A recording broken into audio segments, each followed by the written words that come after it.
So on your P1 books, there's one thing that I have not gone over that I need to go over. Page 40. So turn to page 40 in your P1 book. Now, one thing that we have not done, we went over odd and even, so this is a slight odd and even review plus a couple of little things. So we're on page 40. And we're going to review odd and even functions. So when you have an odd function, what can you tell me about the numbers? The points of the function. Opposite quadrants, okay. So let's say I have a point here. Label that point for me. Just give it a number. 2, 2. If it's in opposite quadrants, if it's odd, which quadrant will it be symmetrical in? 3. So what would that point be? -2. So what can you tell me about the coordinates of the points of these graphs? Opposite sign, same number, right? Opposite sign, same number. So what we know is not is if you had 1, 2, and -1, 3. Now that's not symmetric, right? So that's the reason why I specified same numbers, opposite signs. Okay? So what can you tell me about evens?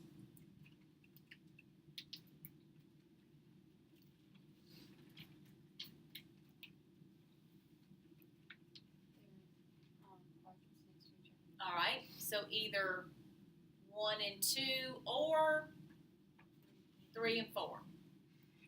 Okay? Give me a number for that point, an ordered pair. 2, 3. So this one would have to be, give me an ordered pair for this one. Okay, -2. Oh, cannot be -2. 2, -3, and this would be. All right. So looking at these, what can you tell me about the numbers? Same y.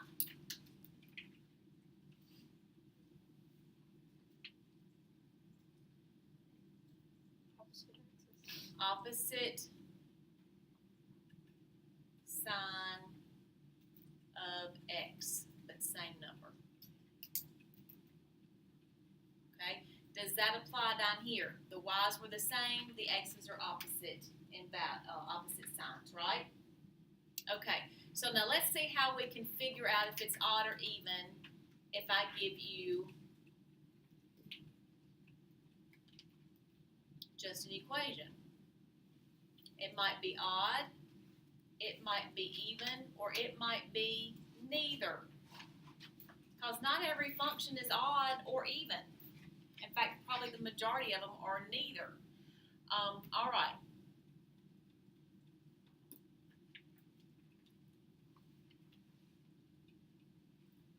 Okay, so I'm going to walk you through how we're going to do this. So I always try to want to model my thought process. So if we went back up here and we were talking about that the values were opposite everything. Opposite sign, same number. Opposite x's, same y's. So what in the world could I do to find out whether this is odd, even, or neither?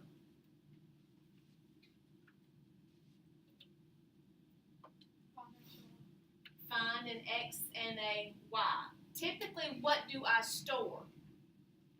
An x. So if I picked x as what? 2. What number should I never want to pick? 1's a good one, but also 0. So you want to pick something greater than those. So if f of 2, in other words, x is 2, take your calculators out.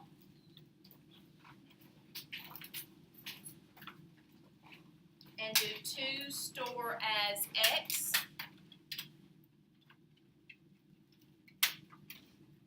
And tell me what the y equals. Okay? So does that tell me anything yet? No. I need to use what? A negative 2.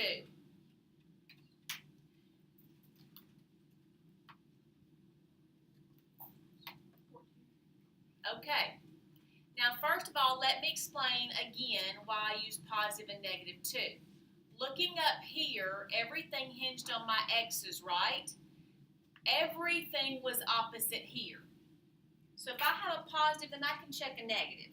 But you also might say, well, wait, would that work with the evens? Well, it should work with the evens because if it's positive in one quadrant, it has to be negative in the other. So does that make sense? Okay, I just love how it all works out. So, did I have same numbers, opposite value on both of them? Did I have same y's? So, is it odd, even, or neither? It's neither.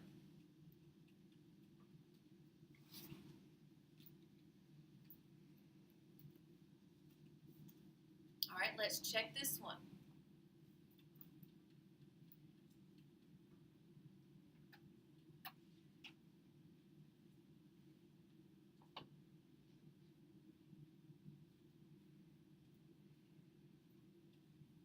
All right, we can check with the same 2 and negative 2. So go ahead and check that.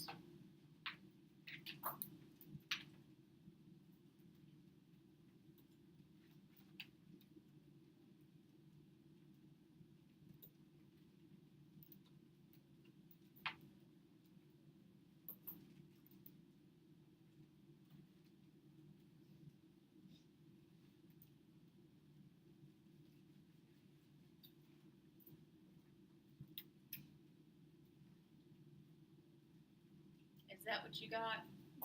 So what does that make it? Even.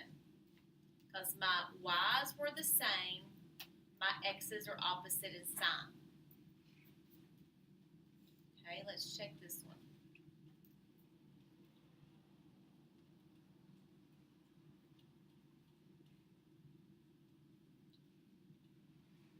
Do you always use 2?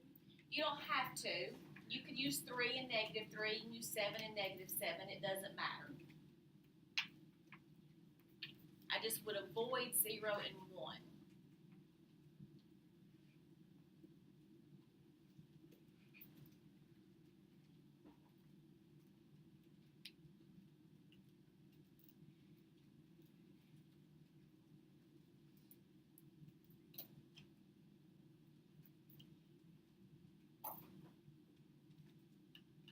Was that 20? Yes. This one? Both numbers the same, but opposite signs. That tells you it's a what?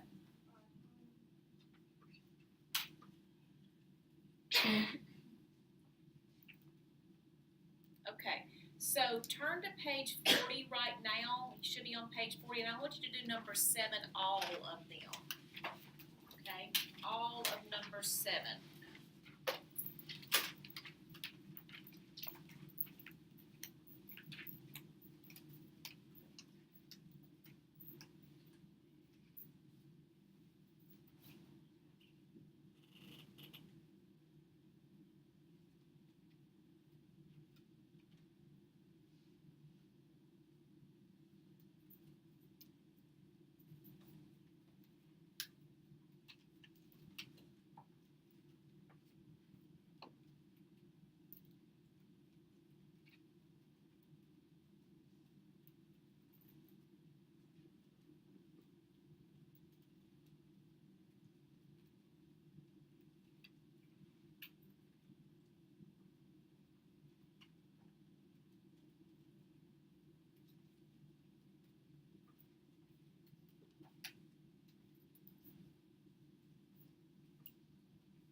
Okay, tell me what 7A was. Y Yes, but is it odd, even, or neither? equals It's odd. Very good. 7B, even. Doesn't matter what numbers you put in. 7C, odd. So you put in any numbers you want. This is kind of a test thing. So any questions about what you need to do to determine whether an f of x function is odd, even, or neither? We okay? Okay, so now we're going to pick up with more quadratics. We're going to be sketching these. So turn to page 45.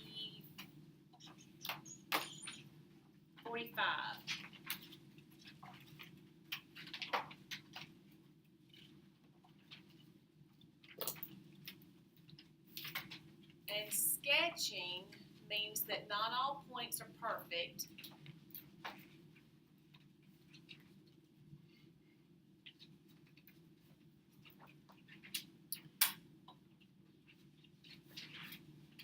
So you're going to see these in two formats today. You're going to see these in the standard, which is ax squared plus bx plus c. This easily gives you the y-intercept.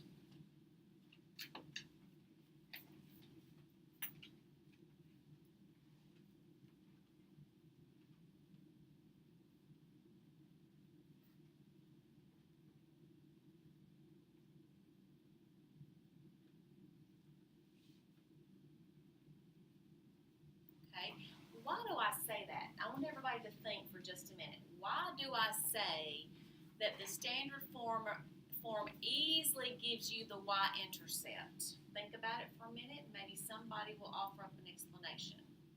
Why would that form easily give you the y-intercept? Okay, so I could rewrite this. I need a little bit more. F of x equals y. If you plug in 0 as x, then the a and the b will be 0, and it just gives you c. Okay, why do I choose x as 0 though? Because if the x-intercept, the y-intercept has an x value. Okay, so there's one thing that I want y'all to think about. And you're exactly right, f of x equals y. Okay, anytime you see y-intercept, you need to immediately think x is 0. Doesn't matter which format it's in, really. As long as you've got a f of x equals or a y equals and some x's in it. If I'm wanting the y-intercept, x is always 0. So if x is 0, and I think I left that out, if x is 0, that term goes away, that term goes away, so y equals whatever that is. So, and I said it easily can do that because if I've got f of x equals 3x squared plus 4x minus 10, what is my y-intercept? Negative 10. You just ignore these two because that becomes 0, that's becomes 0, right? Okay, the next format that I'm going to give you is called the factored form. Okay, now I'm going to give you something in addition to this in a minute, but bear with me for right now. That's the factored form. Now, this is good also for the y-intercept. Why?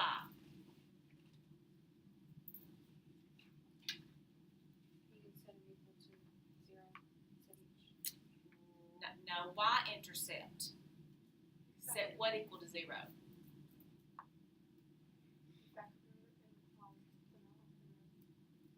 What did we say up here? The y-intercept? X equals 0. So if I have y equals x minus 3, x minus 2, what is the y-intercept? Not negative 6. 6. Little bit more work to seeing this one than the other one. But what we just got through saying is if I'm looking for the y-intercept, my x's are always 0. So this would be 0 minus 3, 0 minus 2, negative 3 times negative 2 is 6. So you can find the y-intercept from that factored form. But Grace Ann, to your point here just a minute ago, you said set it equal to 0. Set it equal to 0. That is for the x-intercepts. What do you want to be thinking every time you hear x-intercept? The y is equal to 0. Because guys, remember, if you're intercepting the y, your x is 0. If you're intercepting the x, your y is 0. So right here, I would do x minus r, x minus s. Now this is called a rule of 0. It's the multiplication rule of 0. So if this is equal to 0, then one of these has to be 0. So my roots or zeros, my x-intercepts are that. Okay, so in factored form, I can easily find my x-intercepts, also known as roots or zeros. X-intercepts, also known as roots or zeros. Now tell me what you notice about my x-intercepts and the factored form.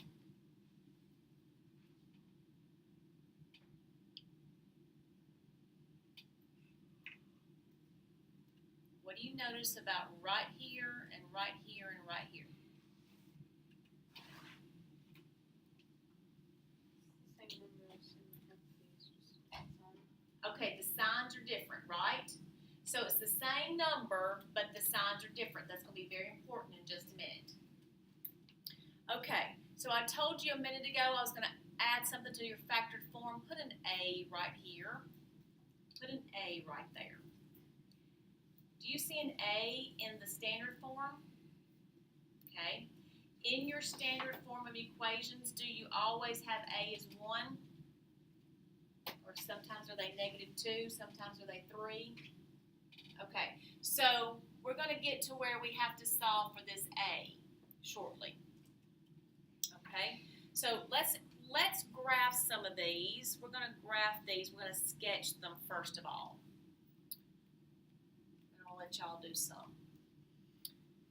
Okay, I'm going to give you two different forms. Which form is that? Standard or factored? Standard. I can easily find the y-intercept, can I not? What's my y-intercept? 0, 5. Okay, 0, 5. All right, now I need to also find my x-intercepts. What do I make 0 when I'm looking for the x-intercepts? Y. So how do you think I find x-intercepts in standard form? Okay, now you can do the quadratic formula. You can do the polysolve on your calculator. So get out your calculator and do polysolve.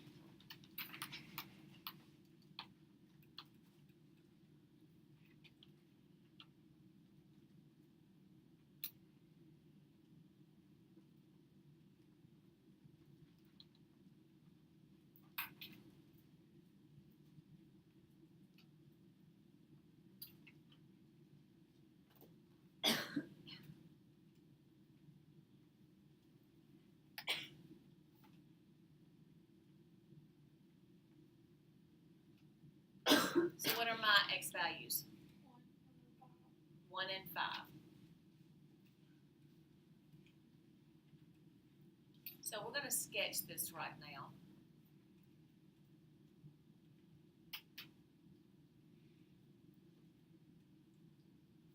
So, and try to space these out fairly evenly.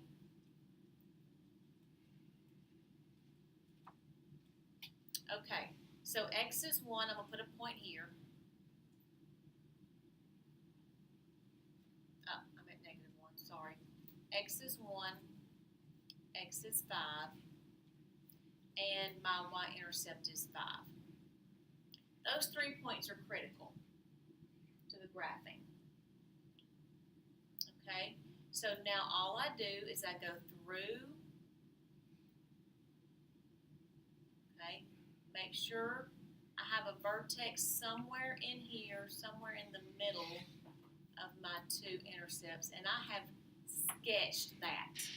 Now, do I know what's happening right here where the vertex is? Not yet. Not worried about that yet, but I have a y-intercept and I have 2 points. Okay?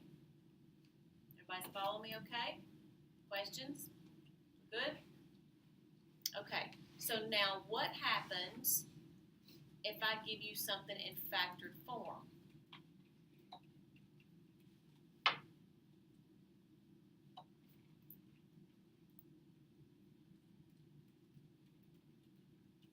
And I want you to sketch it. Can I find my y-intercept? And can I find my x-intercepts? What is my y-intercept? -6. Remind me again how we came up with that. Okay, your x's are 0, so you basically got -3 times +2.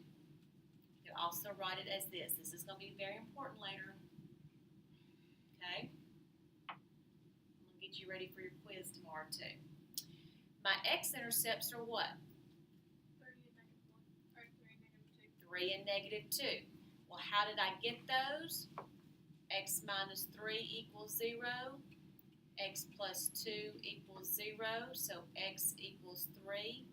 X equals -2. Okay. Can we sketch this?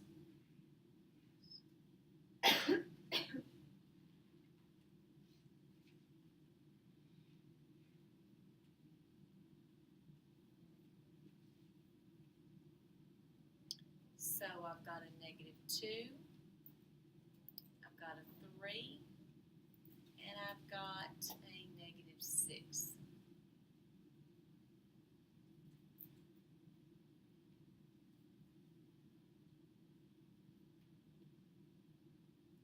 Something that looks like that.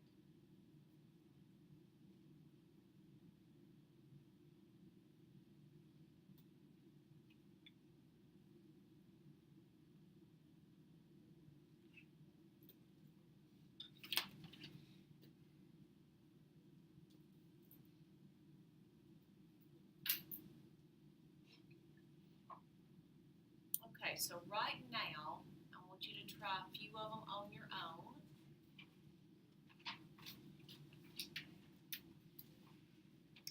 You're going to do page 47.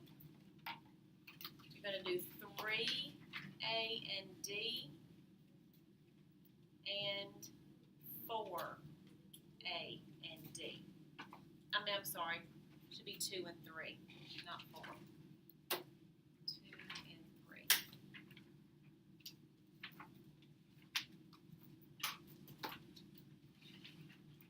Okay.